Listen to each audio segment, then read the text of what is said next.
মৌমাছি অত্যন্ত শৃঙ্খলাপূর্ণ ও পরিশ্রমী প্রাণী।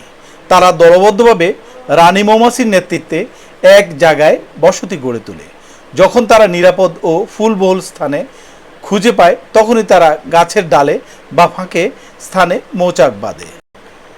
গাছে মৌমাছির মৌচাক প্রকৃতির এক সুন্দর ও গুরুত্বপূর্ণ নিদর্শন। মৌমাছিরা দলবদ্ধভাবে নিরাপদ ও ফুলবহুল স্থানে মৌচাক গড়ে তোলে। এতে তারা মধু ও মোম সংরক্ষণ করে। এই মৌচাক পরিবেশের ভারসাম্য ও জৈব বৈচিত্র্যের প্রমাণ বহন করে।